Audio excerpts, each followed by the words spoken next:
நான் காளியை பார்த்தேன், சிவபெருமானை பார்த்தேன். சிவபெருமான் வந்து அங்கே நான் பார்க்கும்போதும், காசியில் பார்க்கும்போதும் அவர் தவம் தான் பண்ணிகிட்ருக்காரு. அப்போ எல்லோரையும் விட பெரியவர் சிவன்னா அவரைய ஒருத்தரை நினைத்து தவம் பண்ணாருன்னா இப்போ இவரை விட ஒருத்தர் இருக்கிறாருன்னு தானே அர்த்தம். அது யாருன்னு தான் நான் தேடிட்டு போயிருக்கிறேன். மற்றபடி எனக்கு இந்த மாந்திரிகம் பண்ணுறது, குறி சொல்கிறது, இதெல்லாம் இன்ட்ரெஸ்டே இல்லைன்னு தான் சொல்கிறேன். ஸோ அப்போ இவருடைய நோக்கத்திற்கும் மற்றவர்களுடைய நோக்கத்திற்கும் டிஃப்ரென்ஸ் இருக்குது இல்லையா. மற்றவர்கள் வந்து பிஸ்னஸ் ஆல்ரெடி பண்ணிட்டு தான் இருக்கிறாங்க.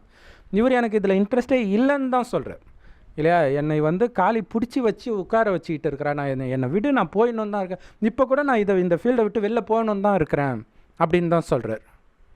ஆனால் அப்படி இருக்கிறவர் மூலமாக பிரபலங்கள் அவங்களே நோண்டி அவங்க பேரை அவங்களே கெடுத்துக்கிறாங்க. ஏன்னா இதை இப்போ அவங்களுடைய பேட்டியெல்லாம் பார்க்கும்போது அவங்க மேலே வந்து மக்கள் வந்து ஒரு பெரிய மரியாதை இமேஜ் வச்சுருப்பாங்களே, என்னடா இவங்க போய் இப்படி பேசுகிறாங்க அப்படின்ட்டு அந்த இமேஜும் போகும். அது அவங்கள வந்து